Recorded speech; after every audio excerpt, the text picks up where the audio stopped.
Amin, Pak.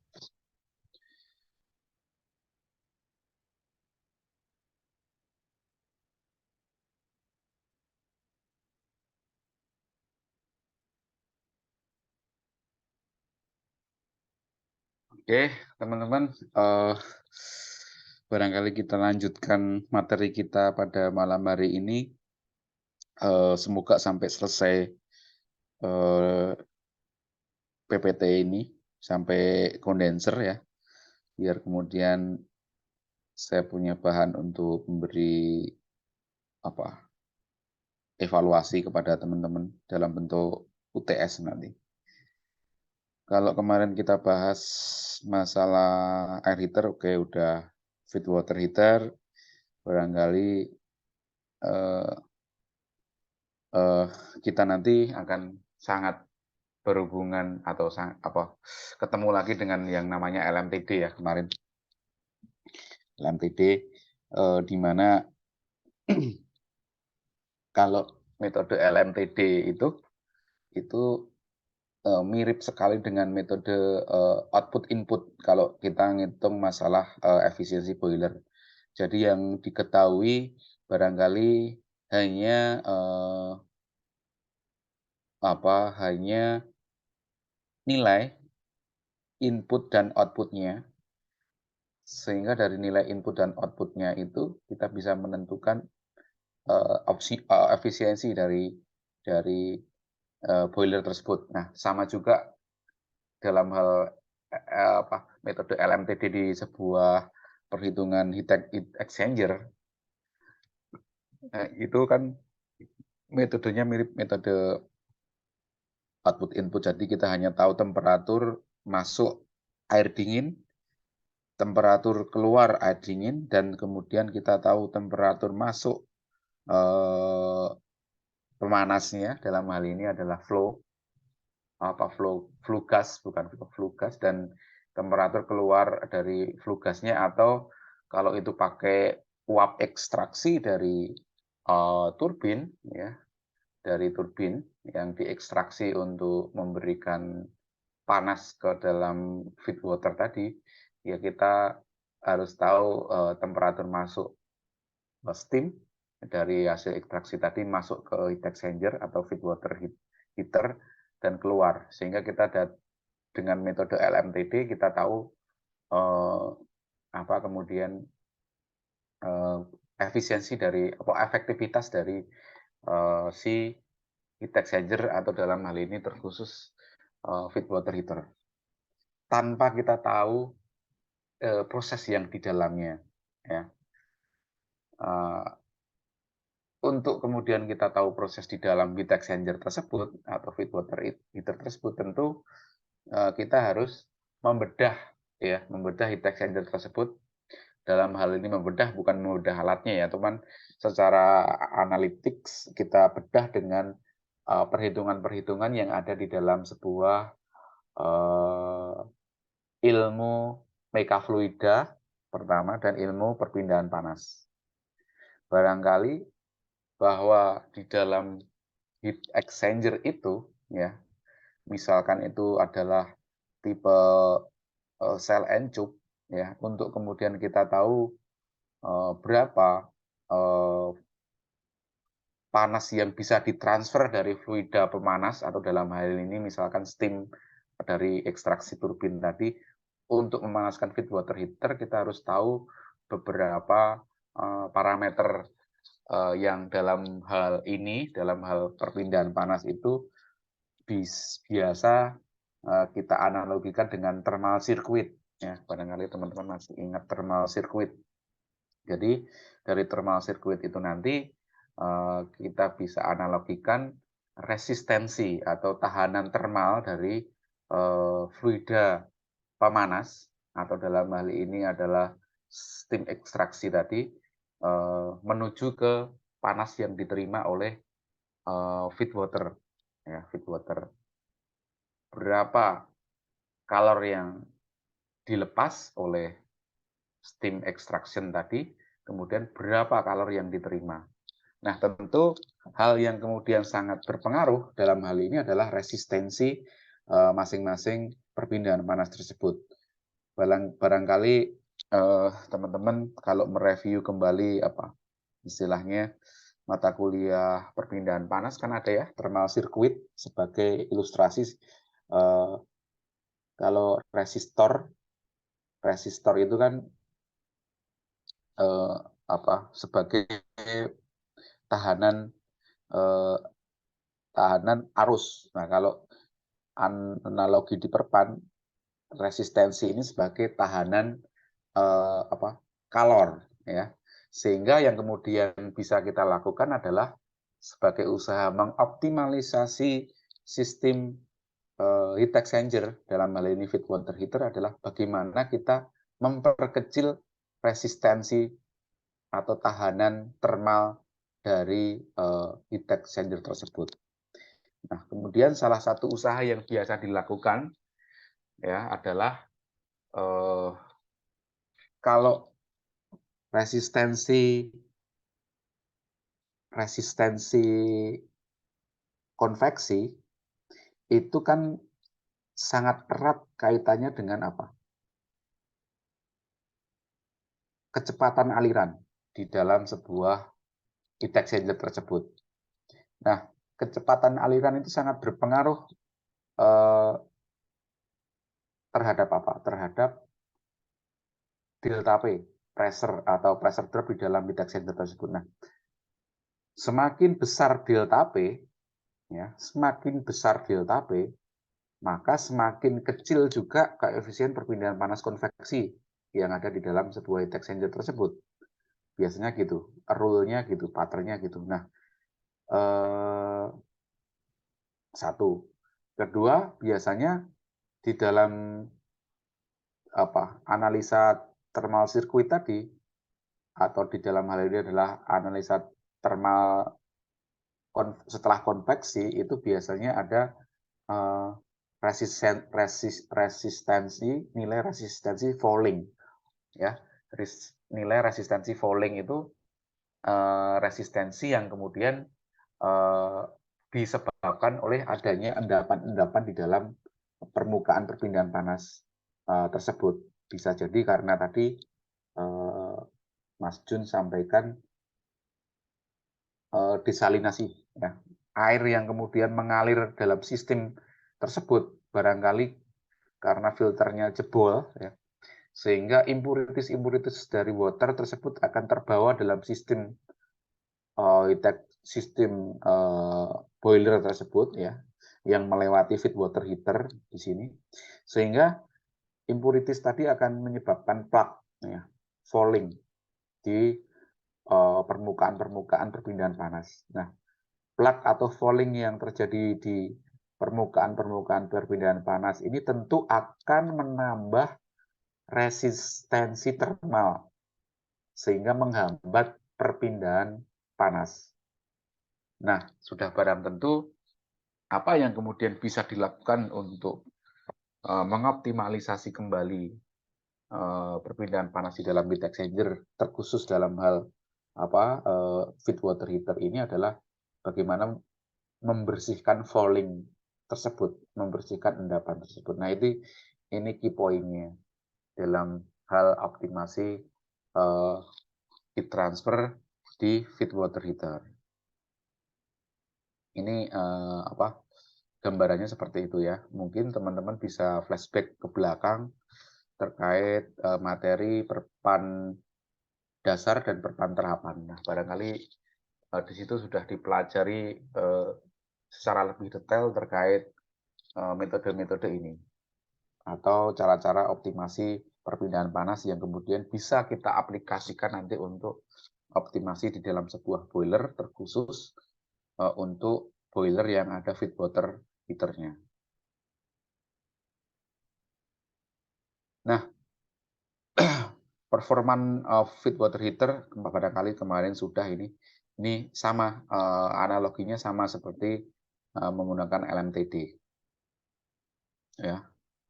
Jadi barangkali ada istilah-istilah atau kata-kata yang kemudian kurang familiar di dalam PPT ini, ya, nanti bisa ditanyakan. Jadi terkait TTD TTD dan DCA itu apa, nanti bisa teman-teman nomenklaturnya dicari di slide-slide sebelumnya. Oke, saya nggak akan terlalu masuk ke dalam sini. Prinsipnya seperti yang sudah saya uraikan tadi, penjelasan secara lisan itu bahwa prinsipnya optimalisasi atau performa dari feed water heater itu ya dengan cara-cara bagaimana meminimalisasi resistensi termal atau mengurangi resistensi termal. Barangkali kalau resistensi termal konduksi kan itu sudah given ya. Sudah given karena memang ya materialnya seperti itu. Sudah ya kalau mau diganti kan ya harus pertama biaya dan kedua waktu yang harus misalkan di pembangkitnya Mas Jun misalkan feed water heater Mas Ayatullah feed water heaternya bermasalah ya kalau harus ganti dan ini kan lama satu nih. Nah yang kemudian bisa dilakukan adalah maintenance. Salah satu maintenance yang bisa dilakukan ya barangkali membersihkan fouling faktor tersebut. Terus yang kedua adalah uji hidrodinamik. Uji hidrodinamik itu untuk menguji kebocoran dari heat exchanger tersebut atau feed water heater tersebut. Nah, kebocorannya harus dihindari karena ya seperti di air heater, kalau terjadi bocor nanti ada oksigen yang bertambah atau harusnya yang masuk ke ruang pembakaran itu udara dengan oksigen yang lebih banyak, tapi karena kebocoran CO2 hasil dari flue gas justru masuk ke ruang pembakaran lagi, yang mana itu akan mengurangi performa dari pembakaran. Nah, kebocoran ini juga menjadi salah satu faktor penting yang mempengaruhi performa dari sebuah heat exchanger.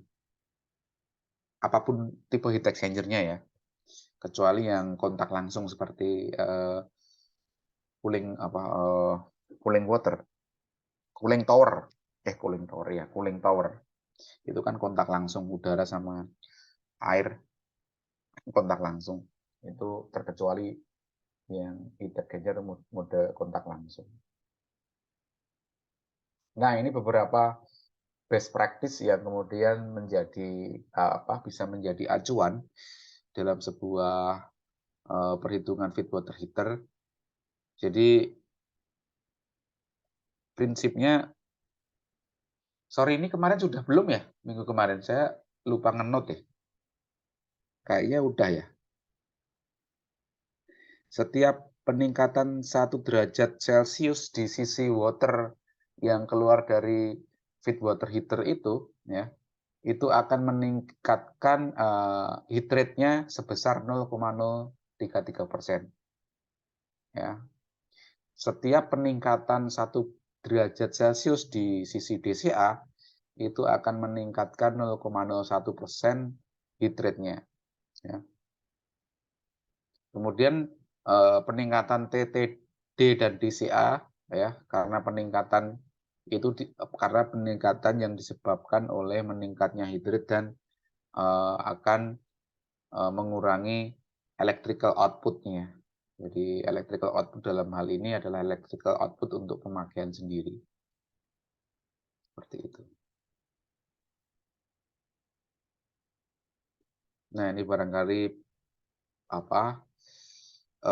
grafik terkait feed water level dengan TTD versus TTD dan DCA itu. Nah, semakin menurun DCA, tentu TTD-nya akan semakin seiring akan semakin naik. Walaupun naiknya itu tidak sesignifikan dengan turunnya DCA di sini. Nah, ini prinsip yang kemudian bisa dipakai untuk menghitung performa feed water heater. Ini kan prinsipnya sama dengan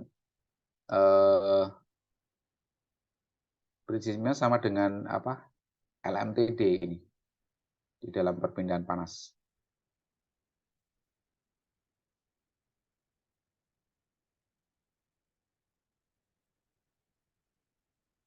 Oke, barangkali saya langsung saja Jadi prinsipnya sama ini, seperti LMTD.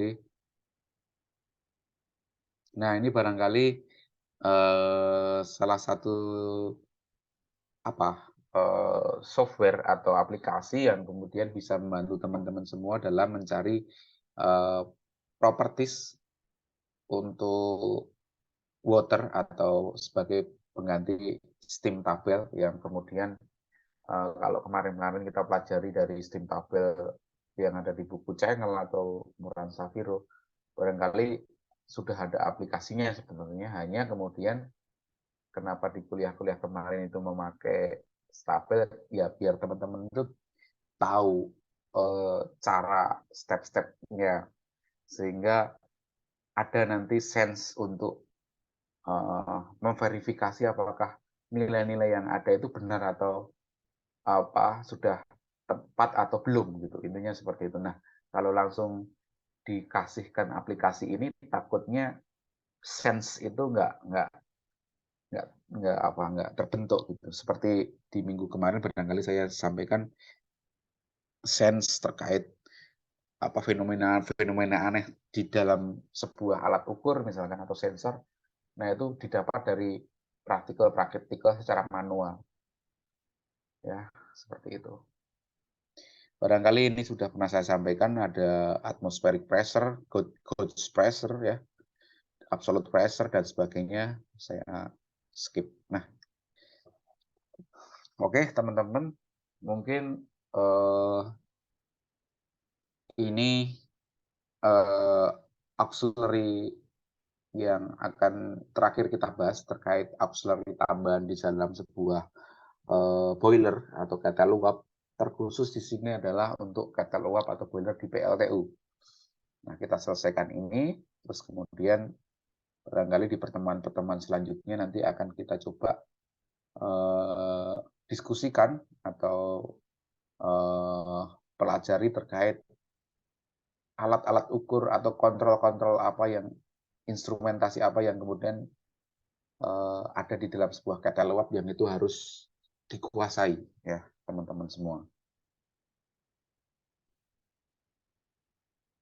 Nah, kalau kita bicara kondenser ya barangkali nama kondenser sudah tidak asing lagi ya di pertemuan pada mata kuliah teknik pendingin barangkali teman-teman sudah paham sekali terkait apa itu kondenser, bagaimana kerjanya dan sebagainya.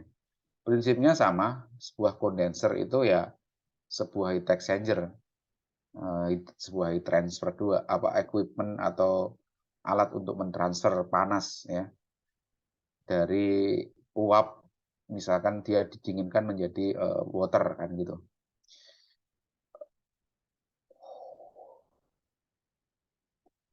Nah, sama seperti feed water heater tadi, ketika kita mau mencari performan dari si kondenser sebenarnya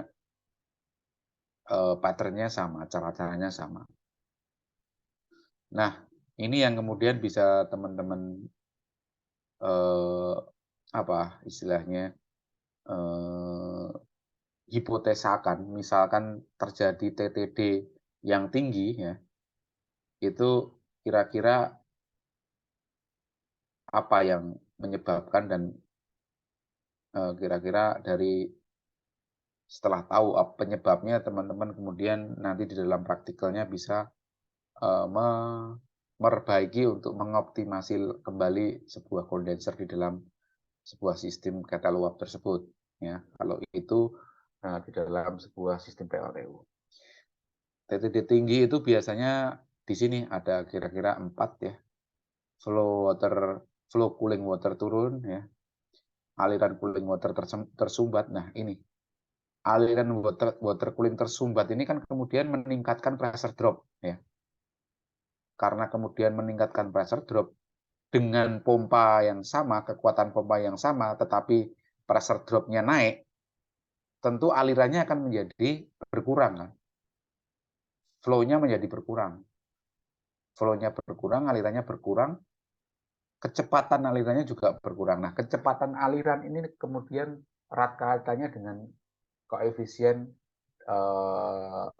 perpindahan panas konveksi. Kalau teman-teman ingat, yang namanya koefisien perpindahan panas konveksi itu di dalam sebuah aliran, entah itu aliran di dalam pipa maupun di luar pipa, itu sangat erat kaitannya dengan nilai apa? Nilai huruf depannya Iya, Pak. N.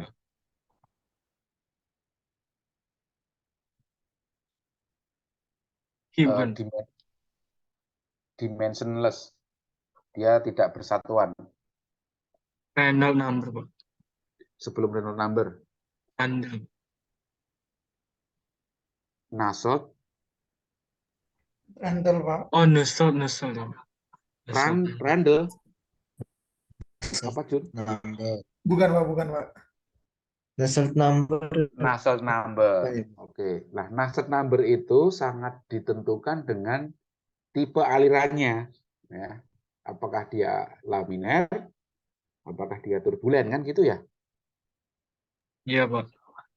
Nah, tipe aliran ini kemudian ditentukan oleh tadi yang disebut oleh bintang Reynolds number. Ya, ketika Reynolds number-nya di bawah 2300, kira-kira itu jenis Miner, Pak. alirannya apa? Laminer, Pak. Laminer. Oke. Laminer, Pak. Kalau di atas itu sampai dia Turbulen, Pak. Transisi dan turbulen. ada transisi biasanya. Nilai turbulen itu Iya, Pak. benar-benar turbulen kalau nilai Reynolds number-nya sudah di atas 10.000. Ya, itu sudah benar-benar turbulen. Cuman ada nilai di atas 4.000 itu juga sudah turbulen. Tapi yang sudah benar-benar turbulen ya di atas 10.000. Nah, tadi kan 2.300 Tapi, Pak, sampai 4.000. Hah? Halo? tapi ya, Pak. Tapi kenapa kalau di atas dia kalau masuk ke transisi itu kita selalu parameternya tuh lihat di selalu mengacu di ini, Pak, aliran turbulen, Pak. Ya, Kan kata karena Bapak tadi kan ya gimana?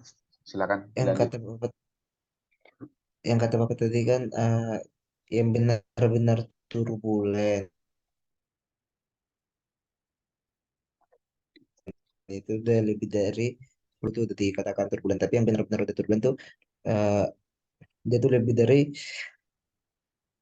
10.000 tadi, Pak. Sedangkan yang tadi Oke. yang transisinya itu kan di bawah 4.000, di atas 2.000 ya, 2.000 lebih gitu lah. Nah itu Oke. kenapa pakai turbulen gitu. Oke.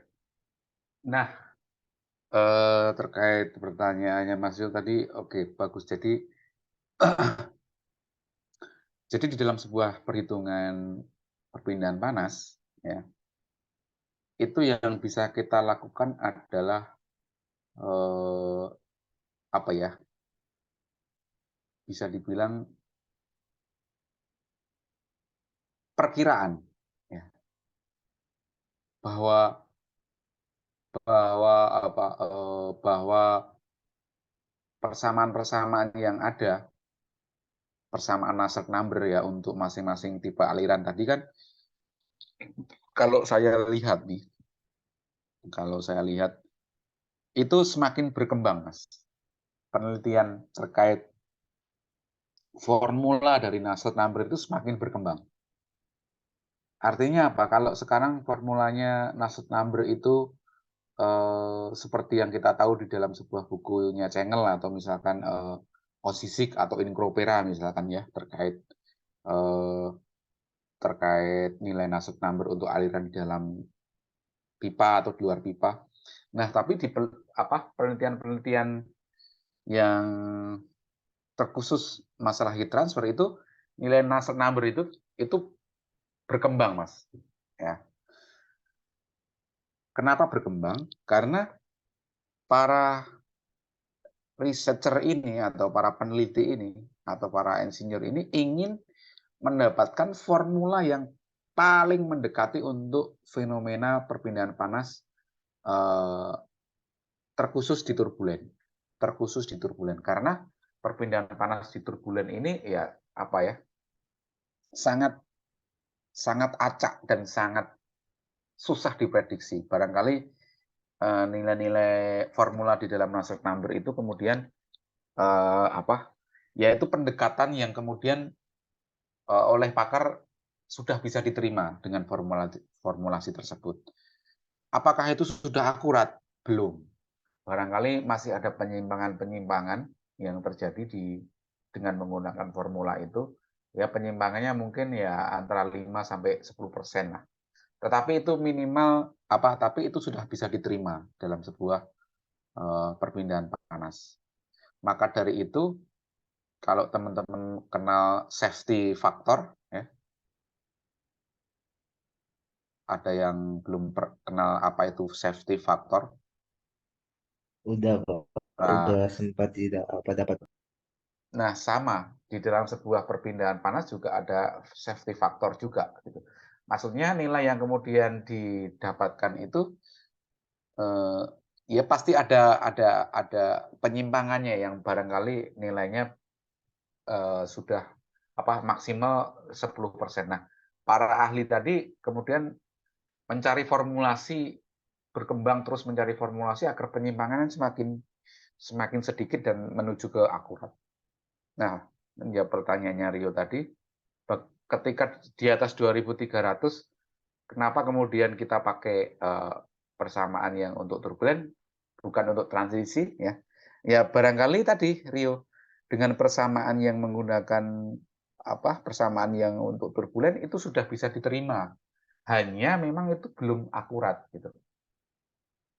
Itu kira-kira jawabannya Rio. Jadi yang terpenting di sini adalah untuk teman-teman adalah bagaimana kemudian teman-teman bisa menerapkan fenomena yang ada tadi dari tipe aliran turbulen ataupun laminer tadi, itu persamaan yang kemudian mendekati untuk kedua fenomena itu yang mana? Itu yang kemudian teman-teman harus bisa memilah dan memilih persamaan yang sesuai agar akurasi hasil perhitungannya tadi tidak meleset dari 10%. Itu Rio, kira-kira. Tapi yang jadi angan-angan saya Pak, bukan angan-angan ya, maksudnya kayak jadi pertanyaan gitu kan, terkait dengan apa ya safety factor tadi dan keakuratan dalam apa kita menghitung itu kan. Nah, itu kan laminar turbulen kan balik lagi ke dimensi dari cup atau pipa tersebut kan, Pak. Nah, ini kan kita mencari yang paling mendekati atau akurat. Kenapa yang saya jadi pertanyaan kayak setiap kalau mau kerjain contohnya kayak soal contohnya kayak pipa pipa atau pompa gitu kan ada berbicara tentang ini ya friction factor kan sama apa kan kita kan mau ini lihat alirannya gitu. Nah, kenapa kita nggak lihat yang pendek, yang kita nggak pakai metode pendekatan biar lebih akurat gitu. Contohnya ya tadi yang kan di atas eh, transisinya kan semisal lebih dekat lebih dekat dari ibarat kita pakai apa sih metode pembulatan lah gitu ibarat 5,37 gitu. Nah, kenapa saya tuh kayak selalu mikirnya kenapa kita nggak pakai metode pendekatan gitu karena mungkin belum dapat jawabannya gitu Pak. Itu sih Pak. Iya, itu yang bisa saya garis bawahi dari apa yang disampaikan Rio, pendekatan Rio. Jadi ya pendekatannya itu, maka nilai nilai nilai Reynolds number di antara 2.300 sampai 4.000 tadi yang disebut transisi tadi, akhirnya pendekatannya dengan menggunakan persamaan-persamaan turbulen gitu loh Rio. Gitu kira-kira Iya jawabannya. Pak. Jadi apa ya? Ya konsepnya bahwa persamaan-persamaan yang ada di dalam perhitungan Nusselt number ya karena pengaruh tipe alirannya ya itu kemudian sudah bisa diterima. Nah, kenapa sudah bisa diterima? Karena itu sudah persamaan tersebut diturunkan ya, atau dihasilkan dari hasil eksperimen ya, dengan kondisi yang sudah ditentukan. Maksudnya dengan percobaan yang sudah dikondisikan. Artinya itu bukan sebuah persamaan yang ya ekstrimnya jatuh dari langit gitu, tapi itu adalah dari sebuah eksperimen yang dilakukan secara terus-menerus dengan metode yang sama dan dilakukan dengan terus-menerus. Dari yang dilakukan secara terus-menerus itu ternyata mendapatkan korelasi atau mendapatkan persamaan tadi. Ya, tren line-nya seperti persamaan yang kemudian atau formula yang kemudian dihasilkan itu trend line. Ya. Kalau teman-teman main Excel misalkan ada banyak data gitu, nah trend line-nya itu kan sebuah persamaan, sebuah garis gitu kan, trend line.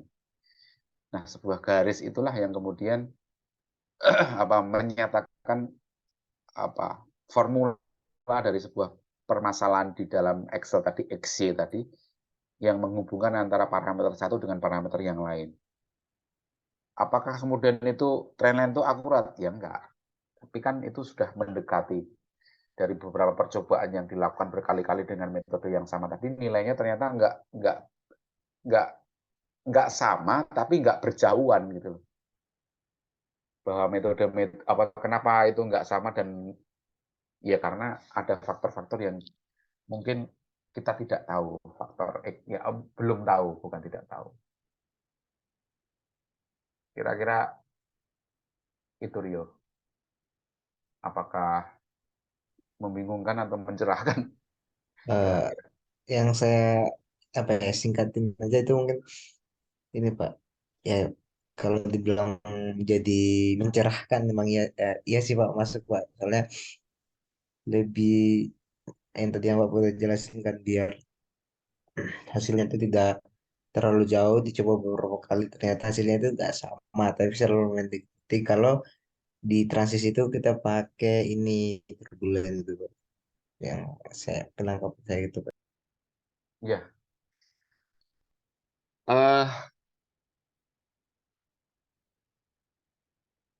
saya terus terang bingung harus jawab apa ya. Jadi ya memang apa ya, aliran ya, kalau belajar aliran tadi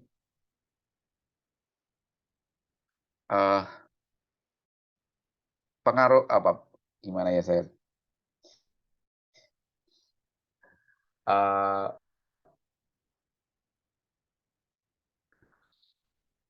intinya gini, kenapa harus ada asumsi kan, Dri? Ketika kita mau menjawab permasalahan-permasalahan dalam teknik ya, dalam heat exchanger, dalam kemarin kita belajar teknik pendingin, harus ada asumsi. Nah, asumsi itulah yang kemudian menguatkan perhitungan kita. Dimana ketika itu tidak diasumsikan, nanti pikirannya liar, kayak ya mungkin yang sedang Rio pikirkan, wah nanti transisi gimana kok nggak akurat dan sebagainya. Tapi ada kondisi batas yang harus kita tentukan dan itu harus kita asumsikan. Misalkan alirannya konstan, misalkan tidak terjadi energi kinetik, energi potensial diabaikan. Itu kan salah satu asumsi pendekatan yang barangkali kalau itu nggak diabaikan ya akan panjang ceritanya untuk menghitung agar kemudian mendapatkan hasil yang lebih akurat tadi. Sehingga pun dalam kondisi transisi kita bisa mengasumsikan bahwa itu diasumsikan turbulen, sehingga persamaan yang kemudian bisa dipakai adalah ya persamaan turbulen. Udah, menurut saya itu selesai sampai di situ. Mungkin Rio terlalu ini ya bagus sih, maksudnya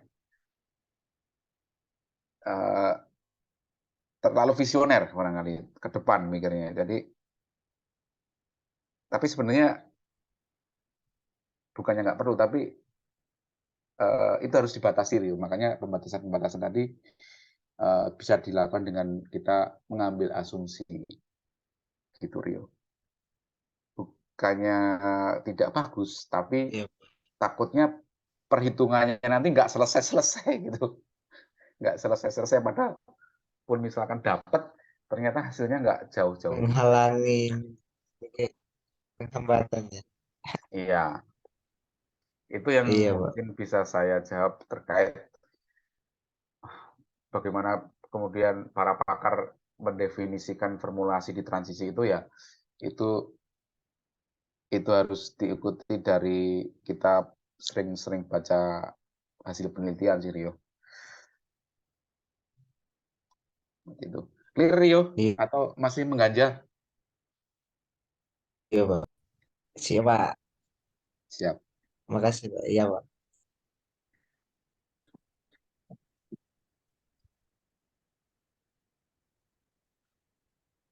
Duh,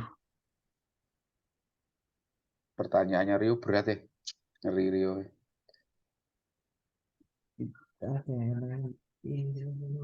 Tiap kalau menghitung pompa, hitung ini kita gitu sih Pak. Makanya dia sih harus emang paling tepat Oh, tuh diasumsikan gitu Pak.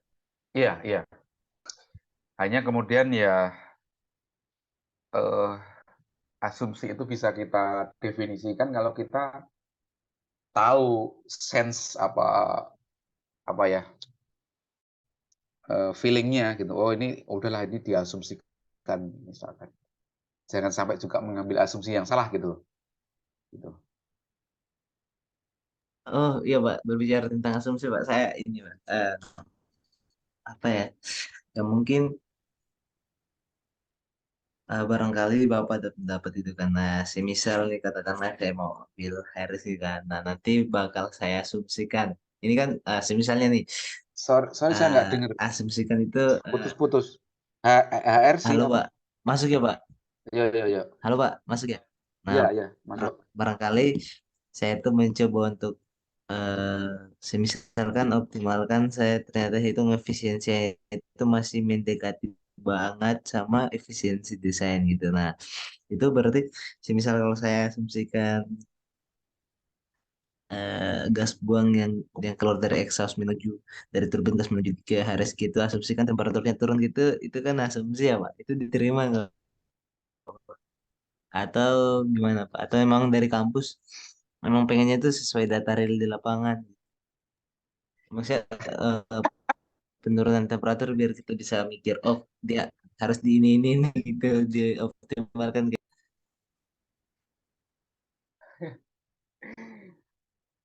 eh Jangan menjadi salah kaprah ya, Rio. Jadi asumsi itu bukan jalan bukan jalan ninja. Apa?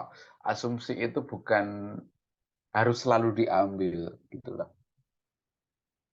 Jikalau kondisi-kondisi tertentu kita dapat menghitung, kita dapat mengukur, ya, ya tentu asumsi tidak berlaku. Tetapi kalau di kondisi-kondisi tertentu ternyata itu sangat sulit dan hampir mustahil diukur, nah barangkali barulah asumsi itu dimainkan. Menjawab pertanyaannya Rio tadi, apakah tadi boleh diasumsikan? Ini kayak pertanyaan apa pernyataan yang apa pesimis gitu. Makanya tadi kan saya mengandai-andaikan gitu Pak. Saya Iya, juga ragu. pertanyaan yang pesimis. Artinya gini, saya belum bisa terus terang belum bisa menjawab itu. Bisa diasumsikan atau tidak karena saya tidak tahu atau belum tahu kondisi real yang ada di lapangan. Apakah itu bisa diukur atau tidak? Ya, barangkali itu bisa diukur, ya tentu eh, asumsi ya nggak bisa diasumsikan sama temperaturnya turun misalkan atau gimana. Eh, Maksud saya itu udah terukur tapi pas perhitungan. katakanlah apa efisiensinya itu 39%, ternyata dapatnya itu 38, sekian, itu tuh diasumsikan temperatur gas buangnya itu turun gitu biar efisiensinya turun. Jadi kita bisa berpikir gimana caranya, oh ternyata yang ini yang rusak gitu-gitu bla bla bla, jadi dioptimalkan lagi, itu maksud saya Pak. Oh, oke. Eh, Terus terang saya belum bisa menjawab itu bisa atau enggak ya Rio, karena case-nya saya belum tahu. Case yang dihadapi Rio itu saya belum tahu dan akan menjadi apa, mendahului mendahului eh, mendahului kehendak ya kalau saya jawab ini bisa ataupun saya jawab ini tidak bisa, karena kondisi realnya saya belum tahu Rio. Sehingga terkait perhitungannya kok ini turun, efisiensinya kok mirip dengan efisiensi waktu di optimum maukah. Nah itu ya tentu banyak faktor yang mempengaruhi ya, yang sehingga barangkali banyak faktornya tadi, ada beberapa faktor yang kita tidak masukkan di situ. Misalkan kekasaran pipa ya, roughness, ada yang namanya absolute roughness, kekasaran absolut dan kekasaran relatif. Nah, kekasaran absolut itu sangat tergantung dengan umur pipa tersebut ya. Ketika roughness-nya itu di atas, kalau nggak salah 0,004, ya barangkali itu 0,0004, barangkali pipa atau heat exchanger tersebut sudah beroperasi lebih dari berapa tahun. Itu ada pattern-nya kalau nggak salah. Nah, kita kan nggak mungkin mengukur roughness itu ya, roughness-nya itu berapa. Karena roughness itu nanti akan mempengaruhi perpindahan panas, gitu. Mempengaruhi aliran, mempengaruhi perpindahan panas. Nah, itu apakah itu sudah dikaji, sudah dianalisa gitu loh, Rio. Sehingga perhitungannya kok menjadi tadi sama atau beda ya tadi ya? Antara efisiensi awal dengan yang sekarang gitu sama gitu ya, Rio? Atau gimana sih? Mendekati lah gitu. Mendekati gitu. Apakah itu sudah harusnya nggak mendekati ya, Rio ya?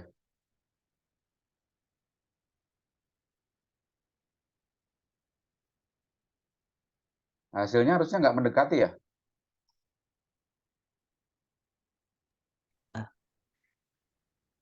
Halo Pak, iya Pak, maksud saya itu kan mengoptimalkan suatu equipment. Nah, jadi gimana caranya asumsi biar equipment tersebut eh, sedikit sedikit inilah, agak jauh dikit lah dari efisiensi, apa presentasi efisiensinya biar bisa dioptimalkan, maksud saya gitu Pak. Tapi ya, boleh lah lanjut. Wah, itu gimana ya? Itu namanya Untuk memanipulasi, bukan memanipulasi ya. Ya bisa dibilang kasarnya memanipulasi data gitu. Dan itu yang harus dihindari, Rio. Jangan sampai itu ketahuan dosen pembimbing ataupun dosen penguji. Wah, datanya di-cheat ya, ini bikin-bikin ya supaya turun, supaya jangan sampai, Rio. Ya, maksud saya siap. faktor-faktor yang kemudian barangkali belum dikaji, yang kemudian mempengaruhi, loh kok temperaturnya efisiensinya hampir sama gitu. Nah, efisiensinya hampir sama, apakah faktor-faktor lain itu sudah dihitung atau belum gitu. Maka dari itu, Rio, yang kemudian bisa dilakukan ya dalam apa yang sudah kita bahas sampai jauh ini, makanya perhitungan efisiensi boiler itu kan ada 2 metode ya, langsung dan tidak langsung. Yang tidak langsung itu yang lebih detail gitu kan. Nah, Iya Pak. faktor-faktor yang lebih detail itu yang apakah itu sudah dimasukkan dalam perhitungannya Rio gitu. Sehingga barangkali itu belum dimasukkan, oh kok sama, tetap mirip efisiensinya kan gitu. Maksud saya jangan-jangan ada beberapa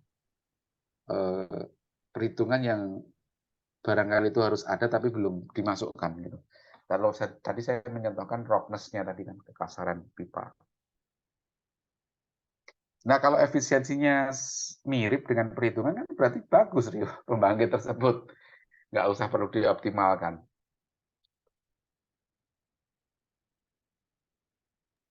Iya, Pak. Itu kayak ini, kayak apa? Fit apa story-nya si bintang yang itu. Bintang yang apa? Bukan bintang ini ya, bintang komika. Jadi adanya preman dan adanya preman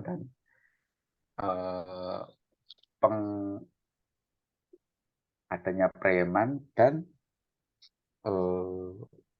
petugas keamanan.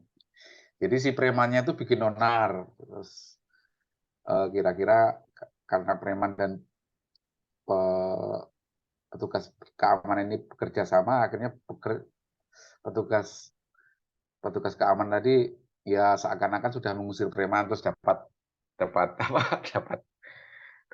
fee gitu. Nah, fee-nya tadi dibagi antara preman dan petugas keamanan tadi. Nah, jangan-jangan itu nanti dilakukan, wah ini saya rubahnya datanya biar seolah-olah terjadi penurunan efisiensi sehingga nanti bisa ada kegiatan optimasi maintenance ya. Jangan sampai seperti itu Rio. Jokesnya masuk, Pak. Gitu. Nyambung, Pak, jokesnya, Pak. Gitu. Nah, ini yang Itu kemudian manipulasi, Pak ya, bukan asumsi ya, Pak. Iya betul. Maksud saya ya sebisa mungkin hal-hal kayak gitu dihindari ya, maksudnya kecuali untuk tujuan ini ya, kecuali untuk tujuan ya kita pembelajaran dalam arti coba kalau ini coba kita asumsikan turun misalkan, apa yang kira-kira bisa dioptimasi misalkan. Tapi kan ketika efisiensi turun kan ada sesuatu hal yang menurunkan efisiensi tersebut, misalkan falling faktornya saya tambahin misalkan dan sebagainya. Dikondisikan lah gitu. Ya kecuali untuk pembelajaran ya, tapi kalau untuk real kayak gitu ya takutnya nanti analoginya seperti preman dan petugas keamanan.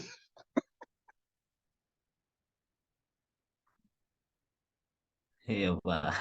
Ya ini sebisa mungkin ya ini akhirnya kembali ke apa ya, kode etik bahwa kita sebagai orang teknik itu juga punya kode etik yang barangkali harus ya marwahnya harus kita jaga bareng-bareng gitu.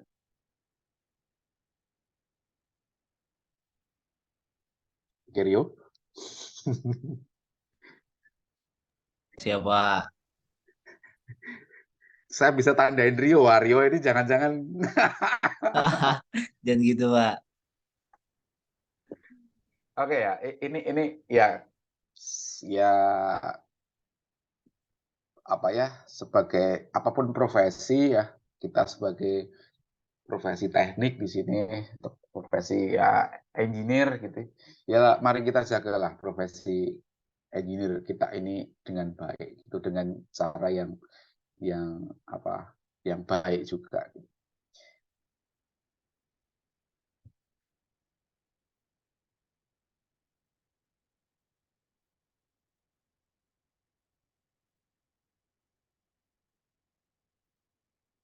Karena ya tadi jobnya adalah apa, preman dan petugas keamanan. Nah, barangkali teman-teman juga akan menjadi kesel misalkan servis motor misalkan ya, servis motor ini nggak apa-apa tapi dibilang harus ganti gitu kan, ini ya mangkel ya, kalau tahu itu apa kesel gitu. Wah, nah akhirnya apa imbasnya ya, tidak percaya lagi ke bengkel itu.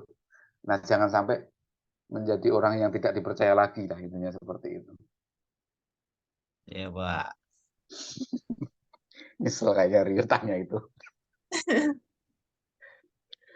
Oke, teman-teman ya, itu Iya, Pak. menjadi intermezzo yang semoga kita bisa ikhtiarkan bersama-sama untuk menjaga tadi ya kode etik lah.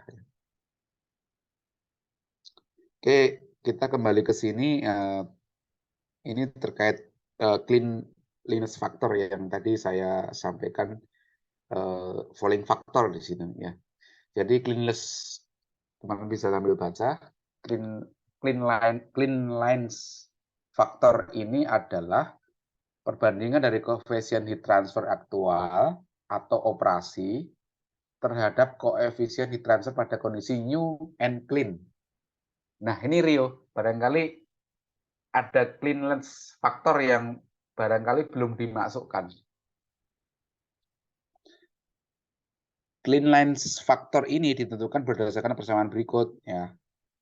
Ya, U0 per UC ya. U0 adalah koefisien heat transfer pada kondisi aktual. Ya, ini harus dihitung memang ya. Dan koefisien heat transfer pada kondisi bersih. Ya, sehingga koefisien heat transfer aktual dapat ditentukan dengan persamaan tadi U0 sama dengan Q per A0 per delta Tm. Delta Tm-nya sendiri tadi LMTD tadi. Ya, ini yang kemudian menjadi challenge ya. Koefisien heat transfer pada kondisi aktual ini yang menjadi challenge. Ya, mungkin saya menduga ya, barangkali ya bisa salah. Ini yang kemudian belum dilakukan Rio, sehingga kenapa kok sama hasilnya efisiensinya gitu. Nah, ini nanti terkait detail ini ya bisa kita bedah dengan thermal circuit ya, analogi thermal circuit.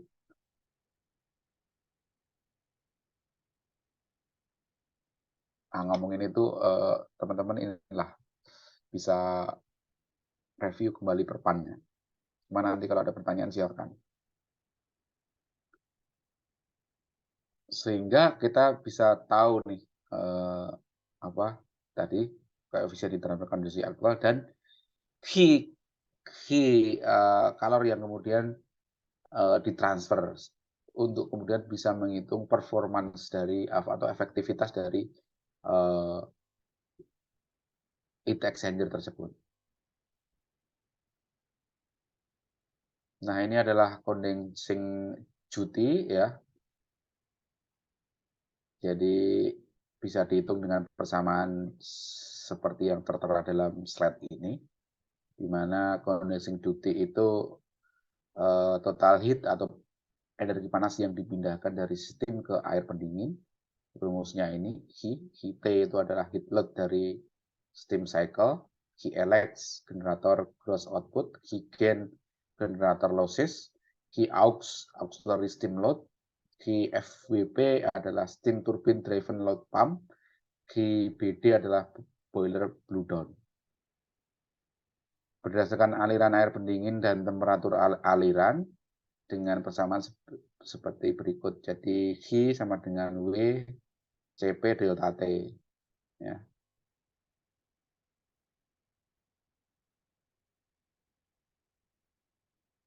Condensing duty ini biasanya di steam yang ada ininya ya, tadi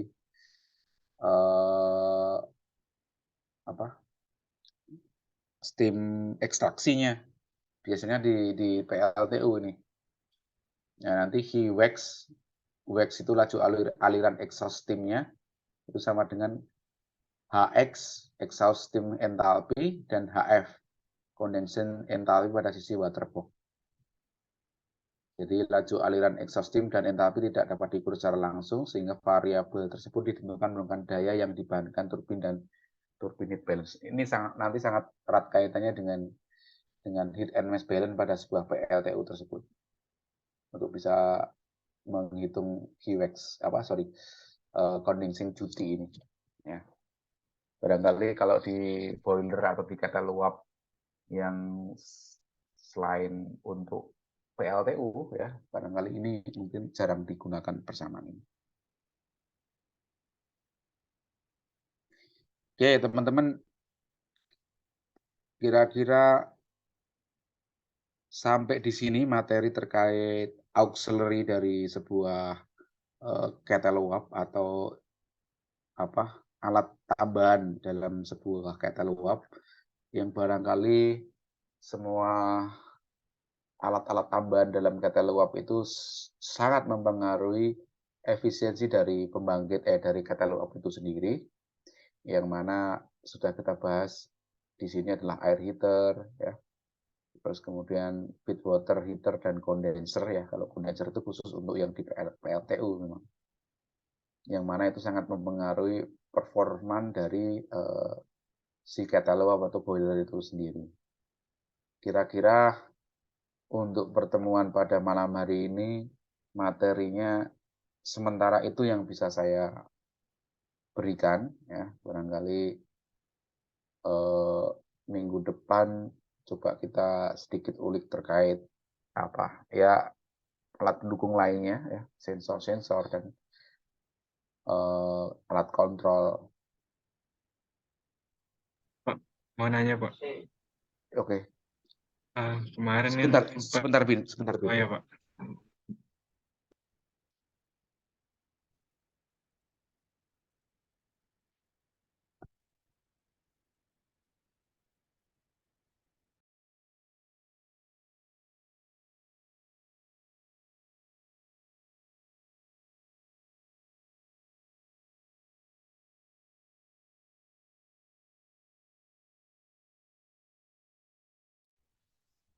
Mas Bintang ganteng banget ya. Biasa lah Jun. Nah, Biar Tuhan Jun. ya, Mas Bintang udah ngajarin itu si Cindo main basket ya Mas ya.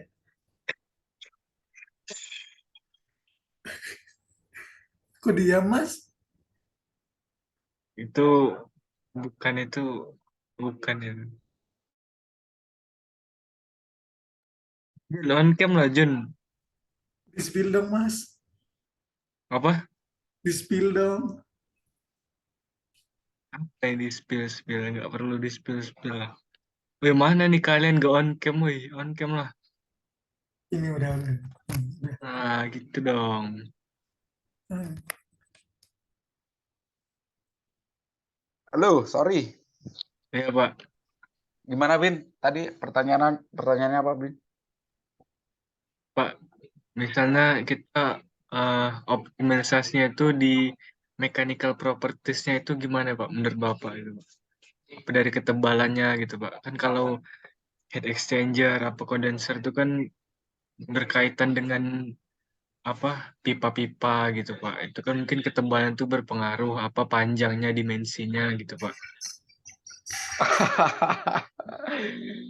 Wah, itu eh,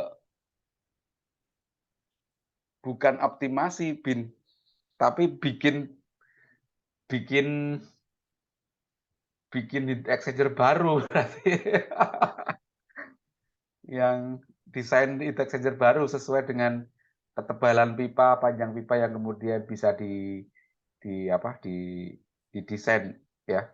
Kemudian jenis materialnya kan, misalkan pakai material yang lebih update sehingga ketebalannya menjadi lebih kecil tapi perpindahan panasnya sama tapi kekuatannya juga lebih kuat. Kalau seperti yang misalkan analogi PLTU yang ultra critical sama super critical sama subcritical gitu, ya itu menurut saya bukan optimasi sih Bin, tapi ya bisa dibilang optimasi tapi dengan effort yang yang ya harus ada alat baru kan berarti ya. Iya Benar nggak? Pak. Iyalah Pak. Perancangan ulang gitu misalkan. Ya, perancangan ulang. Ada lebih ke perancangan ulang sih menurut saya Bin. Apakah kemudian setelah dirancang ulang itu harus lebih optimal lah, itu wajib. Nah, challenge-nya di situ. Kalau sekedar merancang kan barangkali oke, bisa. Cuman apakah yakin dengan perancangan ulang tadi akan optimal? Ya, kalau hitungannya salah ya bisa ini bisa dibully. Bully. Wah, gimana udah dirancang ulang udah ini tapi ternyata nggak optimal. Menurut saya lebih ini sih, Bin. Jawaban saya mungkin diplomatis ya. Enggak iya dan tidak. Enggak hitam dan putih, tapi ya ter tergantung kemudian seberapa parah si transfer atau si catalog tersebut ya. Sehingga nanti hitung-hitungannya lagi-lagi batasnya atau constraint-nya adalah ekonomi. Intinya itu kalau secara ekonomi akan masuk dengan perancangan ulang sehingga akan didapatkan yang lebih optimal tadi ya why not gitu. Cuman kan artinya challenge-nya akan lebih berat. Gitu, Bin. Jawaban saya. Berarti nggak masuk ya kalau pengoptimalisasian dari segi mechanical properties-nya, Pak. Bukan nggak masuk, tapi Butuh effort tinggi dan belum tentu itu, Pak, ya. Kena gitu ya, Pak. iya, satu effort tinggi dan tadi batasannya adalah ekonomi. Jadi menurut saya barangkali saya salah. Tapi coba di logika aja misalkan kalau kalian yang punya pembangkit itu misalkan ya. Terus mungkin Okta kemarin udah cerita terkait bagaimana Okta menghadapi supervisornya ya yang di plan ya, pipanya dikecilkan karena pipa yang existing sekarang terlalu besar. Kan ada sesuatu hal yang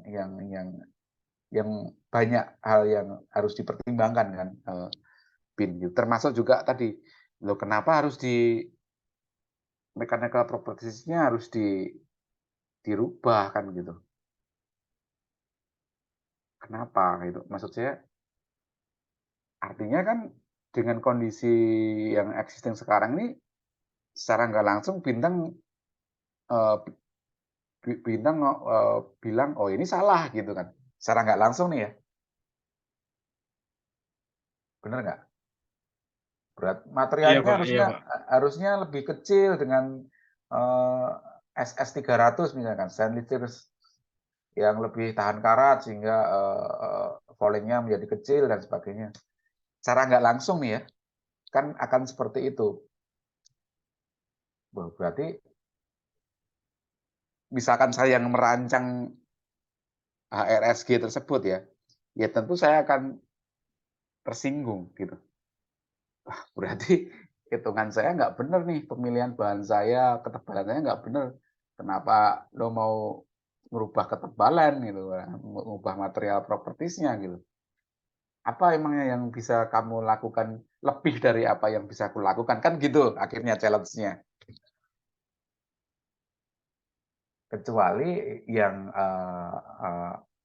minor ya, misalkan optimalisasi dilakukan karena terjadi kebocoran. Ya, itu kan minor artinya ya memang itu case-nya bocor kan gitu. Kira-kira itu jawaban saya. Barangkali ada yang mau mengoreksi atau mengcounter ya atau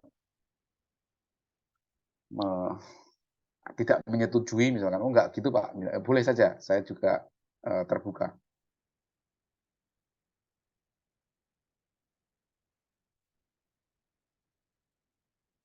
Berarti sulit, Pak, emang optimalisasi barang yang bagus-bagus aja gitu, Pak.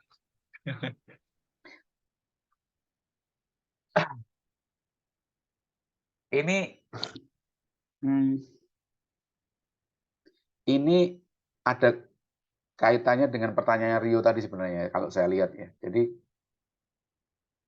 barang yang sudah bagus mau dioptimalisasi. Cuman kita nggak tahu cara mengoptimalisasinya.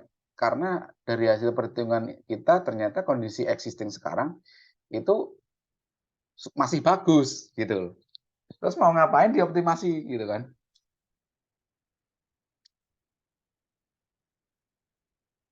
Bener nggak? Seperti itu. Ini barang yang ada di Muara, dugaan saya, barang yang ada di Muara Karang ini masih bagus nih. Tapi teman-teman pengen mengoptimasi karena belum bisa atau belum dapat cara mengoptimasi, maka ada sesuatu yang kemudian di apa, mohon maaf, dimanipulasi agar itu bisa turun kan gitu ya. Sehingga teman-teman nanti bisa mengoptimasi gitu. Kecuali desal. Desal itu apa? Oh ya, kecuali desal. Oh ya, itu barang apa, tentu itu bisa dioptimalisasi itu. Gimana biar nggak jebol-jebol lagi. Ya Jun ya? Iya Pak, cuman ya harus cari nih referensinya banyak nih Pak. Harus Iya, nih. iya. Tapi keren juga kalau itu, Jun, kalau itu bisa, itu keren. Semoga bisa Pak, semoga bisa. Maksud saya gini teman-teman, jadi saya jadi menduga-duga nih, boleh ya saya menduga-duga. Mas Bintang sama Mas Rio ini sedang mencari case untuk bisa dijadikan optimasi. Iya dong, Pak. Ah, maksud saya gini, eh, apa ya? Dan kemudian mentok ya, mentok ketika ternyata barang yang mau dioptimasi itu masih masih optimal kerjanya gitu kan. Itu. Eh, saya justru saya pribadi ya mungkin dalam kasus atau dalam kuliah kita pada hari ini ya, saya justru lebih tertarik case yang sedang dihadapi oleh Jun sekarang, masalah desalinasi. Nah, barang tentu ketika Jun ini mau mengangkat itu menjadi sebuah topik ya, menurut saya pribadi bisa menduga juga itu berat ketika harus dilakukan oleh Jun sendiri. Nah, kenapa tidak itu dipecah menjadi 3? Apa dibagi menjadi 3 tadi, sehingga hasilnya bertiga nanti mungkin dengan sudut yang berbeda-beda ya, sudut pandang yang beda-beda misalkan, itu bisa memberi masukan kepada pembangkit muara karang tersebut, dalam hal ini sistem desalinasinya yang sering jebol.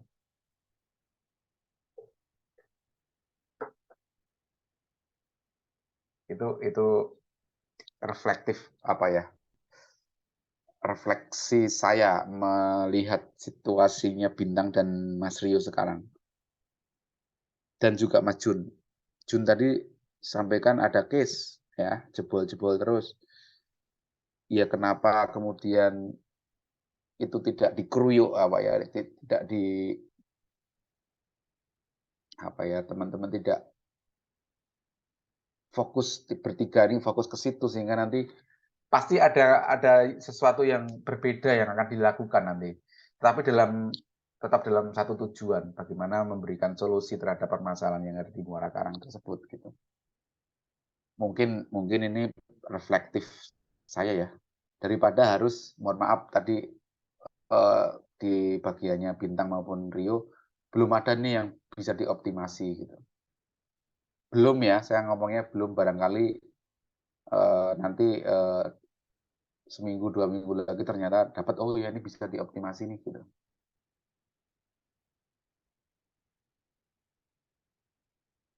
Kira-kira gitu, Bin.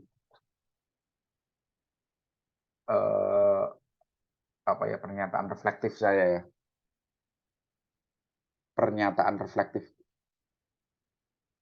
Maksudnya memungkinkan nggak teman-teman, ini kan ada case nih, ada permasalahan. Nah, kenapa itu nggak diangkat bareng-bareng aja gitu. Yang barang tentu kalau diangkat sendiri oleh Jun itu akan susah gitu. Bukan susah, berat gitu ya. Kenapa nggak diangkat bareng-bareng supaya satu tujuan tapi di beda-beda sisi gitu. Itu sih. Ya itu silahkan teman-teman kembali refleksikan kembali. Apakah iya bisa, oke, enggak, oke ya teman-teman tentu dalam hal ini perlu berdiskusi ya satu sama lain. Intinya berdiskusi itu karena kalian satu tim di dalam PKL di Muara Karang ya harus ada trust dan kejujuran di situ. Biar diskusinya ya lebih dalam. Kira-kira gitu Bin, jawaban saya Bin. Ya Pak.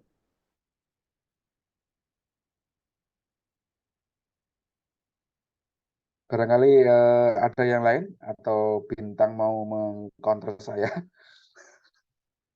Silakan. Masuk akal juga sih Pak. Paham. Omongan dari Bapak. Ya, terima kasih Bin. Tapi yang ingin saya sampaikan ya kita harus refleksi lah, maksudnya kalau misalkan diangkat bareng-bareng lebih ringan, kenapa enggak? Toh nanti pasti beda-beda kan ininya.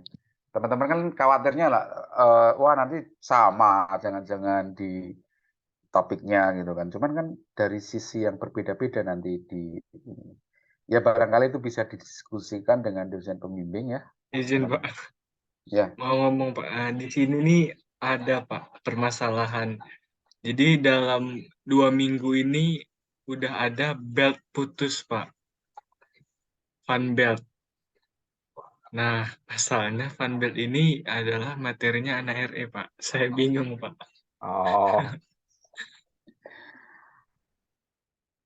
Iya sih. Anak RE. Nah, untuk anak NRE, desalinasi itu anak NRE itu. Serius, desalinasi itu RE NRE, NRE itu. Iya Pak, tapi kalau di blog saya desalnya aman-aman aja Pak. Aman-aman aja ya. Ya oke lah itu coba didalami lagi ya barangkali nanti timbul sesuatu yang bisa diangkat menjadi topik skripsi ya dalam hal optimasi. Nah, kalau ini pengalaman saya mungkin bisa diaplikasikan atau tidak ketika saya buntu dalam hal-hal kayak mirip kayak yang mungkin sedang dihadapi teman-teman di Muara Karang. Yang saya lakukan adalah banyak membaca referensi. Ya. Dari referensi yang kemudian sudah kita baca nanti itu akan memberi semacam cakrawala gitu ya. Oh, bahasanya cakra. Kayak kita dibukakan pintu, oh iya ternyata begini ya. Sesuatu yang kemudian bisa kita kalau sudah dapat oh ini ya kita telusuri lebih detail untuk kemudian bisa diangkat menjadi topik optimalisasi dalam plan yang sedang teman-teman hadapi sekarang. Baca referensi, bro.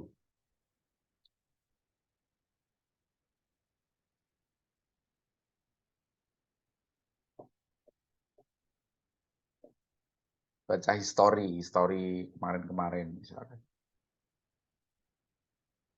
Baik Pak. Mungkin kita bisa ini dulu ya Pak. Dokumentasi dulu Pak. Apa? Sekarang? Dokumentasi, iya Pak. Oh boleh. Oh mungkin teman-teman bisa dinyalakan ini kameranya.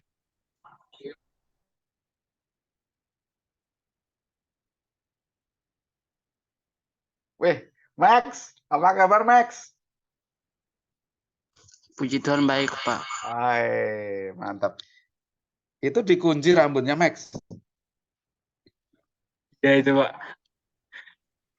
Max, liatin Max, dong. liatin rambutnya dong, Max. Mukanya cuma separuh, Max. Selin, apa kabar, Selin? Lagi pakai crop top dia, Pak. Baik, Pak. Oke. Lauren, Marilyn. Sehat? Dengan baik, Pak. Oke. Silahkan Mas Bin, kalau mau diambil gambarnya.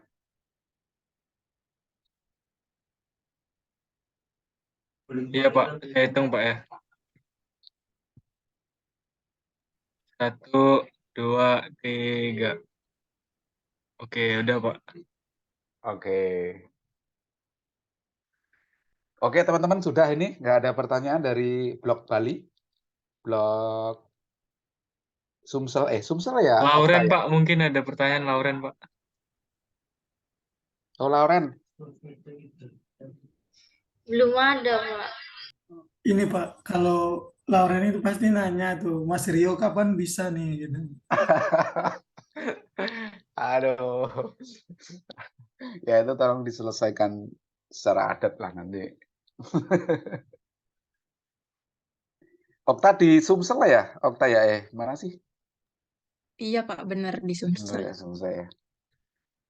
Belum ada pertanyaan ya, karena memang belum masuk PKL ya. Iya, Pak. Oke, blog Bali aman ya berarti ya, blog Bali.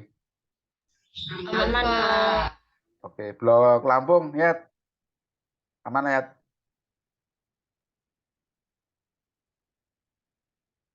Tidur, mengaji ya, nggak tahu. Oke, teman-teman, barangkali kalau belum ada yang mau ditanyakan, sementara malam hari ini atau pertemuan kita pada pertemuan yang ke-11 ya, Bin ya. Betul sekali Pak. Ini sementara cukup saya di sini sampai di sini dulu. Terima kasih teman-teman untuk kebersamaannya dan barangkali diskusinya. Semisal saya belum bisa menjawab secara memuaskan dari apa yang sudah ditanyakan tadi, mohon maaf. Juga maaf juga terkait kata-kata saya dan apapun itu yang kurang berkenan. Mungkin itu dari saya. Ada yang mau disampaikan, Bintang, barangkali? Mewakili kelas? Oke. Kalau tidak, saya akhiri pertemuan kita pada malam hari ini. Terima kasih semuanya. Jaga kesehatan. Ya, Pak. Sehat-sehat selalu, bahagia selalu. Oke.